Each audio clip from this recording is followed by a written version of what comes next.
My wife, Alana, and I were dining at a fancy restaurant when I spotted my oldest and closest friend approaching our table. I discreetly informed my wife about it, mentioning that Terrence Landis was coming over. I reminded her that he had been my best friend since second grade, but advised her to be cautious around him, given his reputation as a ladies' man. Thankfully, Alana replied softly, assuring me that she would be fine. I then asked her about Terrence, noting that he was the wealthy friend I had mentioned before. I nodded in her direction and rose to greet Terrence, who embraced me tightly, though the gesture felt a bit awkward in such a public place. Terrence expressed his joy at seeing me again, mentioning that it had been a while since we hung out. He seemed to have a particular interest in Alana, and inquired if she was my lovely wife. He also mentioned that he had sent a gift when we got married in Singapore, hoping we enjoyed it. Alana, quite excited, brought up the pickup truck he had gifted me and offered a hug. I introduced her to Terrence, explaining their connection. Terrence then politely but firmly pulled me aside to embrace Alana. In her usual outgoing manner, Alana commented on his tall and handsome appearance and hugged him for a bit longer than I thought was suitable for a married woman. Curious about Terrence's presence in Daytona, I asked why he was there. Terrence explained that he had purchased a condo in the dunes and was currently renovating it. He mentioned that he was staying at a local hotel and had come to the restaurant for dinner alone. Alana, always inquisitive, remarked on his condo purchase, expressing her surprise that he was renovating it since the condos were practically new. He couldn't fathom what needed changing. Terrence agreed with her, explaining that the bedrooms felt cramped to him and he had taken the opportunity to buy a free penthouse. He planned to paint it and get new furniture. It was evident that Terrence was making an effort to impress Alana, who was particularly materialistic. Despite my decent income and savings, she seemed determined to spend us in financial trouble. We were celebrating our 3rd anniversary, but her attention was primarily on Terrence, which didn't escape the notice of onlookers who looked at me sympathetically. I suggested that we focus on each other again as the waiter brought our food. Alana didn't argue, but intensified her focus on our steaks. Alana insisted that Terrence should join us, as my best friend was also her friend. Terrence hesitated, mentioning that he didn't want to intrude on our romantic dinner. However, Alana quickly intervened, instructing the waiter to set the table for Terrence, who was joining us for dinner. The waiter swiftly attended to it, and in no time Terrence was seated at our table, dominating the conversation. I managed to win a game of solitaire on my phone while he and Alana chatted about various topics. I didn't pay much attention to their conversation until Alana addressed me. She suggested that we had 2 spare rooms and that we should invite Terrence to stay with us, allowing us to catch up. Although she mentioned he could try her home-cooked meals, I suspected she'd order expensive takeout from fancy restaurants instead. I was taken aback by her suggestion and had my doubts about whether Terrence would appreciate her cooking. My first wife, Helen, passed away after 22 years of marriage. She and Terrence were close friends, and I never worried about their friendship because Helen was devoted and trustworthy. Sadly, she passed away suddenly from a heart attack 5 years ago. I mourned for over a year before meeting Alana at a charity event. Despite the 11-year age difference, we eventually got married, and we've been together for 3 years now. Alana had been divorced before, claiming her first husband cheated on her. I was committed to never cheating on my wife, and Alana knew it. It seemed that Alana had no trouble convincing Terrence to stay with us, and I suspected her revealing attire played a part in it. Terrence didn't have to wake up early for work, which was a luxury reserved for those without millions in the bank. Alana hadn't worked since her first divorce, and she had me sign a prenuptial agreement stating I wouldn't touch her money no matter how long we were married. This suited me fine, as I had a stable income from my investments and a good job. When I arrived home on Monday night, Alana and Terrence appeared even closer than they were at the restaurant the night before. Terrence was prepared and exceptionally tasty, but I noticed the trash can filled with containers from a local restaurant. Terrence and Alana were so engrossed in their own world that they didn't even notice when I left the living room, climbed the stairs, and went to bed. Their lack of attention didn't make me feel awkward. I was quite surprised when I got home on Wednesday evening and found Alana seemingly waiting for me. She was sitting on an expensive sofa, which in my opinion was a bit too close, especially for a friend. The man she had recently met was Terrence. Alana's opening statement was that we needed to have a conversation. Once again, I was taken aback. It was just a regular Wednesday, and I couldn't help but wonder how Terrence had worked his magic so swiftly. I knew he was skilled at everything he pursued, but this was incredibly impressive, and I knew it would cost me. Alana explained that Terrence and I had discovered a strong connection, one we hadn't intended for, but couldn't deny. She informed me that she was going to divorce me as soon as it was possible, and that she planned to marry Terrence. She requested that I not try to dissuade her, emphasizing that she wouldn't give up her home and half her savings, just because I couldn't stay faithful, and Terrence couldn't keep his actions in check. I responded with determination that surprised even myself, stating that I would fight her every step of the way. Alana, in response, expressed disdain and labeled my reaction as typical of someone who's insecure. She clarified that she didn't marry me for my money and didn't want it when we divorced. Both Terrence and Alana believed that the divorce process would be smoother if she left with the money she brought into the marriage. She demanded to know if this was enough incentive for a quick divorce. In a sly manner, I replied, asking her where she wanted me to sign, knowing that money meant more to her than to me. Alana insisted that she would spend the next few nights with Terrence while they waited for his apartment to be painted, and she made it clear that she didn't want to hear any complaints, whining, crying, or grumbling. I simply nodded and turned, heading to the nearest bar. It's incredible how quickly a divorce can proceed through the legal process when all three parties involved are motivated, especially when one of them is quite wealthy. A few months later, I was a single man once more. The weekend after the divorce was finalized, I returned to the same restaurant where I had first met Alana and found Terrence sitting at a two-person table. I walked over and joined him. Terrence wondered whether he should publicly praise me or wait for a more private setting. I expressed my lack of composure, suggesting that I didn't understand how he could be so cheerful. I mentioned that he shouldn't have proposed to Alana as she could potentially come after him for various reasons like infidelity, breach of contract, outright deception, or just being rude. Terrence, in his usual calm manner, assured me that such things wouldn't happen. He suggested that I wasn't seeing the big picture and encouraged me to enlighten him. He also mentioned that he knew Alana and described her as stubborn, vengeful, and quite cunning. I asked Terrence with a chuckle whether he had felt differently when he proposed to her.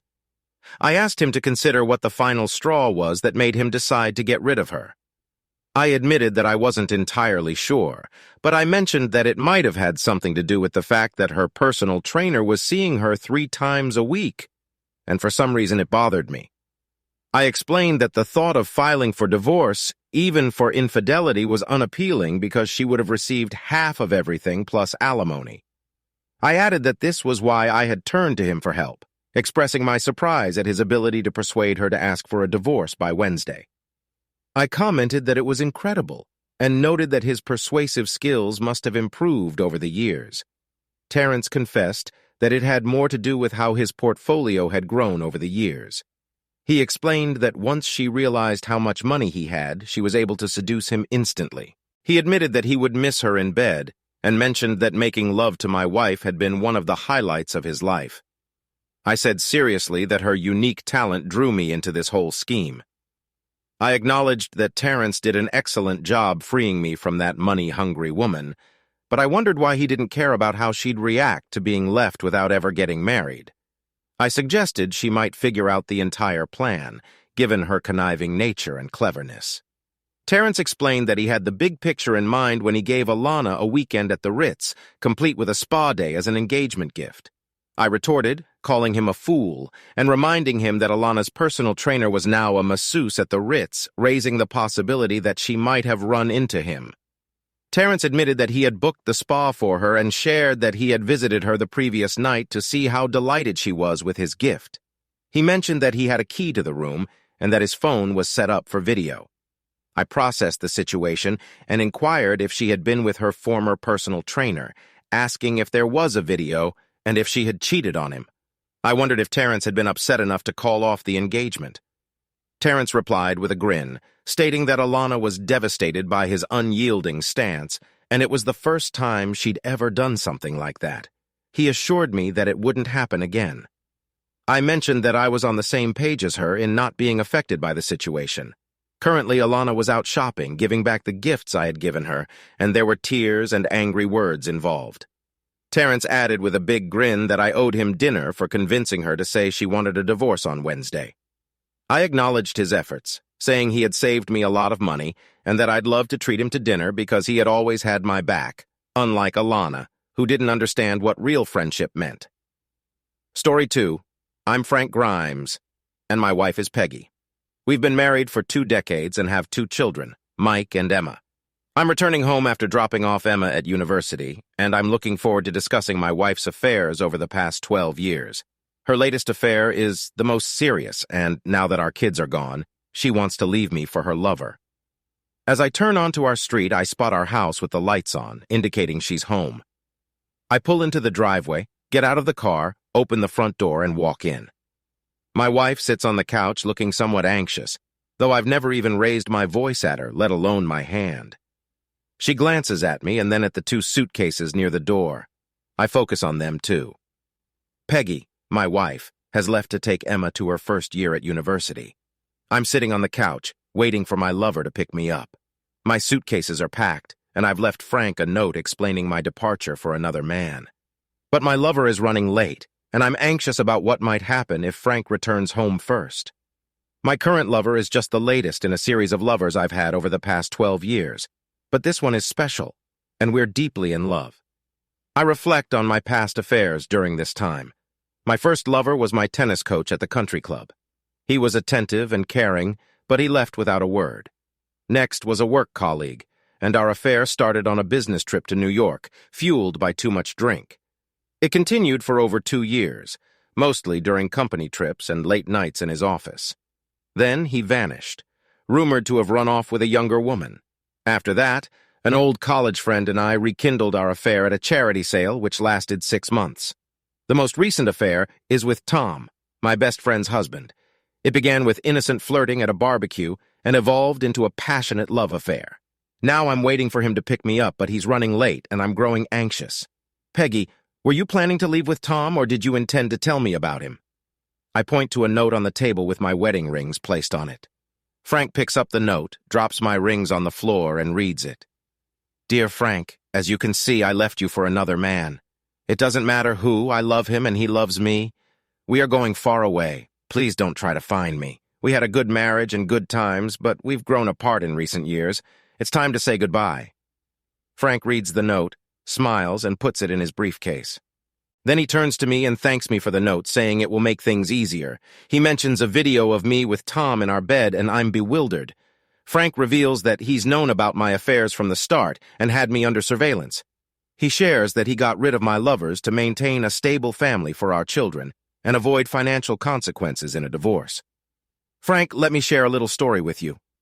Back in elementary school, my closest friend was a boy named George Vanone.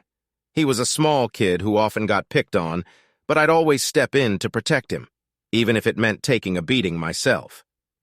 Eventually, the school realized that messing with him meant dealing with me, and they didn't like the consequences. Her friendship continued through college and remains intact today. George's mother, whose maiden name was Gambini, belonged to the same Gambini family associated with the East Side. She had a desire to distance herself from the family's illegal activities, so they sent him to a regular high school and college. He pursued business and law as his majors, while I focused on business and accounting. Despite his mother's objections, he later joined the family business. As my investment firm prospered, I started handling their investments, which brought a sense of respectability to their financial endeavors. In return, I made a significant amount of money. George had always mentioned that he owed me a favor, and I eventually called in that favor when I learned about your professional tennis player. George assured me he could handle it, and soon that player was no longer a concern. I became concerned when she appeared ill, so I fetched a bowl from the kitchen. Their situations arose with your second and third lovers. Once you got involved with them, I made sure that Mike and Emma had a mother. If you hadn't considered leaving me, they would still be alive. She inquired with tears streaming down her face if it was my fault they were gone. I explained that I believed Tom was also deceased. However, I genuinely felt relief that she was leaving me for Tom. The kids were now in college and didn't need her. Tom was alive and waiting for her to join him. The look of relief on her face was quite something. Did she really think I'd confess to being rude to 3 men and let her off the hook? She asked why I hadn't simply let her go with Tom. I clarified that before she left, I wanted revenge. I reminded her of our little dog, Fifi, and how I always cared for her.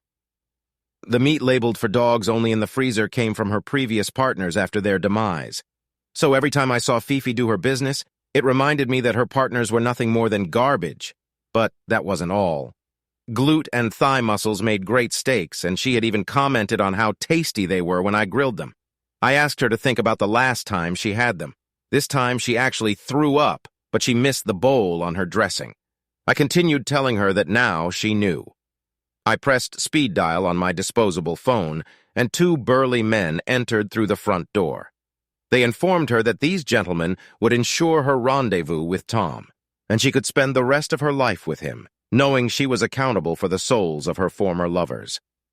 I bid farewell to Peggy and expressed my hope that she would face the consequences. One of the 2 men grabbed Peggy's suitcases while the other escorted her to the waiting car. She didn't utter another word, as promised. They spent the rest of their lives together, driving in Tom's car for precisely as long as it took to reach the bottom of the old quarry, 10 miles out of town. Now, they're all together in the same place, 1 cheating partner and 4 wife-stealing individuals. I love my life, and I have the proof that my beloved wife Peggy left me for another man. On that significant day in August 2005, my friend, an 18-year-old high school graduate, burst into the door of our cozy 2-room apartment, and I couldn't believe my incredible luck. Her lifelong dream of becoming an actress had always seemed quite achievable to me, given her undeniable beauty and exceptional talent. This was unsurprising, considering her vibrant cheerleading background and active involvement in various school drama productions throughout her school years. With her whole future ahead of her, the acting profession appeared to be a reachable reality. While my girlfriend had always been resolute about pursuing a career as an actress, I was still contemplating the direction of my own life. I wasn't particularly interested in college and was content working at McDonald's, allowing my girlfriend to take the lead. However, that day marked a turning point. Filled with excitement, she shared the news that she had secured a minor role in a highly acclaimed blockbuster film. It was an incredible development. Though she only had 2 lines to deliver, it felt like a monumental step toward fulfilling her dream. She explained that the lead role in this fantastic opportunity was being played by a regular customer from Hooters restaurant. After promising her a role and even booking a ticket to St. Vincent and the Grenadines, I unquestionably believed in the opportunity that had arisen. Despite my naivety, I refrained from asking how she had managed to land such an incredible chance. In the evening, we gathered with friends to celebrate this momentous occasion. Each moment brought us closer to the allure and grandeur of Hollywood. After the eager to have me accompany her on this journey, she reached out to a mysterious sponsor who generously purchased a ticket for me as well. Her happiness was infectious, and I had never seen her so elated before. Upon arriving in St. Vincent and the Grenadines, we were met with opulence. Checking into a luxurious hotel for 4 days was a thrilling experience. While my girlfriend was occupied with her scenes for 2 of those days, I didn't mind. I made the most of the opportunity, soaking up the atmosphere of stunning beaches and basking in the warm sun. The remaining days felt like an uninterrupted vacation, filled with beach excursions, lively parties, and even encounters with celebrities involved in the film production. It was like a dream come true. All of this served as motivation that fueled our desire for the glamorous lifestyle that the film industry offered. Upon returning to Pennsylvania, we couldn't shake off the allure of that world. We knew that our path led to Los Angeles, where my friend could wholeheartedly pursue her dreams in the film industry. Her time in St. Vincent and the Grenadines had allowed her to forge valuable connections with influential individuals. Furthermore, she firmly believed that upon our return to Pennsylvania, we should use the $15,300 she earned to embark on this incredible journey. Using a portion of her earnings from the film, we managed to secure a modest apartment in Los Angeles, brimming with hope and anticipation. We were stepping into a new chapter of our lives. Days turned into months, and my girlfriend faced the challenging task of securing significant film roles in this bustling city. Every morning she woke up early and attended auditions in the hope of achieving a long-awaited breakthrough. Unfortunately, she mainly came across minor roles in local business advertisements that offered meager compensation, falling short of our expectations. As her earnings from the movie role began to dwindle, we found ourselves needing to invest in new clothing and photographs for auditions. Recognizing the need to support ourselves, I decided to take a job at a fast food restaurant. It may not have been glamorous, but it provided us with the opportunity to start earning money and sustain our livelihood.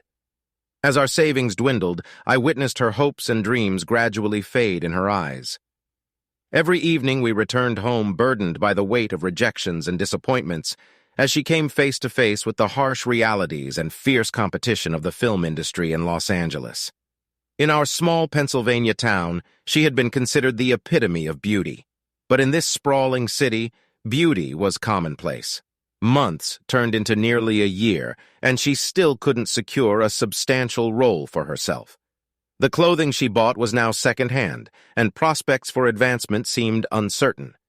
Eventually, she took a job as a shopping mall model, a significant departure from our lofty aspirations. Nevertheless, it allowed, albeit with difficulty, for the bills to be paid.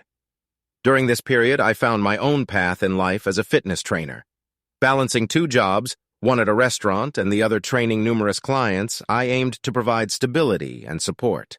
Our lives were consumed by individual pursuits, and as a result, we seldom found time for each other. Our dreams of success in the entertainment industry appeared to be slipping away, overshadowed by the demands of our busy lives. With each passing day, our dreams seemed to grow more distant. The unforgiving nature of the film and entertainment industry began to wear down my girlfriend's spirit, and I could only helplessly watch as she confronted the harsh reality that achieving success in Hollywood was far from the easy dream we had once envisioned. As time passed, her excessive spending drained our finances completely, and we began to struggle to make ends meet. I became increasingly frustrated with her for depleting our savings at an alarming rate. Finally, we managed to replenish our depleted savings. It happened unexpectedly when I was rummaging through her purse, searching for something, and stumbled upon a bundle of $1,500. Intrigued, I couldn't help but inquire about where she had obtained such a large sum of money. She appeared flustered, but explained that a photographer she met at the mall had invited her to take pictures at his lavish mansion. I couldn't resist asking why she hadn't mentioned it earlier, to which she replied that she had intended to, but somehow forgot. Curiosity got the better of me, and I continued my questioning, wanting to ensure the legitimacy of her earnings. She assured me that everything was fine. However, as she spoke of her best photos and posing in various outfits for professional photographers, doubt began to creep into my mind. Despite our naive understanding of the industry, I couldn't ignore suspicions about the potential for exploitation or ulterior motives. After all, we had heard stories of people in Hollywood willing to pay exorbitant sums for almost anything. I grew curious and asked her to show me the photos. To my surprise, she mentioned that producers rarely provided copies, and it would take some time before anything would be known about the photo shoots. In my naivety, I accepted her explanation without delving deeper into the matter. This situation persisted for the next 2 years. She frequently returned home late at night, attributing it to earning money by frequenting clubs and occupying VIP seats. She often claimed that her involvement in these projects was limited to gatherings in the VIP section. In other instances, she explained that some producers preferred conducting auditions and shooting scenes during the nighttime. However, as her nocturnal escapades became more frequent, a sense of unease settled within me. Worry about her safety and the company she kept began to overwhelm me. She tried to allay my concerns, arguing that she wasn't the only one engaging in such activities, and that many of her friends were compensated similarly. But suspicions persisted in my mind, causing me to question the reality of her actions. Over time, I began to take notice of the company she was keeping, which primarily consisted of individuals typically associated with the adult film industry. Yet, in my naivety, I believed they were simply models. She defended herself by explaining that she had no control over her work schedule, as producers dictated her whereabouts and responsibilities. I tried to logically assess the situation, convincing myself that some producers might genuinely prefer nighttime shoots. All of this seemed to align logically with my limited understanding of the industry. One day, while taking a smoke break near our apartment, a pivotal moment occurred that shattered my illusions. A man in a large SUV pulled up and dropped her off right in front of our house. In that moment, my views on her nocturnal adventures were called into question, leaving me stunned. Shocked by what I witnessed, I couldn't muster the courage to immediately confront her. Instead, I went inside the house and discreetly observed her through the blinds as she entered. Anxiety gripped me at that moment. With a determined decision to uncover the truth about her activities, I secretly planned to follow her the next Friday when she went out. On that Friday, she went on a date with her friends, and I quietly began trailing her. In the end, she ended up at a club with a long line outside. To my surprise, the club's promoter granted my girlfriend and her friends special privileges, allowing them to bypass the long queue and enter the establishment swiftly. In my quest for answers, I reluctantly had to bribe a bouncer generously to gain entry. Inside the club, I carefully scanned the crowd, desperately searching for her. Finally, I spotted her in the VIP section, chatting animatedly and enjoying drinks with her friends. It seemed to match her earlier explanation, and I lingered there for a while. As I began to grow tired and prepare to leave, doubts about the man in the SUV still nagged at me. But those doubts quickly vanished when I realized it was just an Uber Black, and I felt foolish for suspecting betrayal. After scolding myself for being paranoid, I convinced myself that everything was fine and returned to my normal routine. At the time, I worked as a fitness trainer and also dabbled in multi-level marketing, selling dietary supplements and insurance. Thankfully, my average earnings covered rent and my living expenses. When I took charge of managing my own finances, I couldn't help but notice changes in my girlfriend's behavior and appearance. She became more secretive about her financial matters, which raised concerns for me. Occasionally, she displayed aggression toward me, only to apologize later, claiming it was unintentional. Furthermore, she started concealing her finances and paid less attention to her spending, leaving me questioning her financial habits. Despite initially trying to brush these concerns aside, I couldn't ignore the significant decline in her financial stability. She began losing a considerable amount of weight, hardly ate, showed signs of excessive nervousness, and experienced sleep problems. She often slept for extended periods, causing me to worry about her well-being. In my attempt to address her health issues, I made sure she ate properly, attributing her behavior to stress. However, one night as I woke up, I noticed she wasn't in our bed. Baffled, I followed the noise coming from the bathroom, driven by anxiety. To my horror, I discovered my girlfriend using a prohibited substance in the bathroom. I stumbled upon a stash of illegal substances, which caught her by surprise. In a panic, she attempted to hide everything but ended up spilling it on the floor. Her desperate actions to salvage the substances resembled a beggar clutching at scattered money. It marked a turning point in our relationship. Overwhelmed by emotions, both of us broke down in tears. She sincerely apologized and pledged to seek help and undergo rehabilitation immediately. It felt as though she had journeyed to Los Angeles, but lost not only herself, but also our connection along the way. Unflinchingly addressing her issues, she bravely kept her promise and checked into a rehabilitation center the very next day. Throughout her month-long stay at the clinic, she displayed genuine remorse and determination, clinging to the hope of overcoming this dark phase and resurrecting her dream. When she completed her rehabilitation program and returned home, she appeared revitalized and filled with newfound strength and resolve. A wave of relief washed over me. Her return was particularly significant as my birthday approached. We had a tradition of going all out for each other's birthdays, always striving to outdo ourselves and create unforgettable celebrations. One day she came home, casually tossing her purse next to me, and went to the bathroom. Curiosity got the better of me, and a few days before my birthday, I decided to search her bag. To my astonishment, I stumbled upon a CD labeled Pilot. An excitement and anticipation surged through me.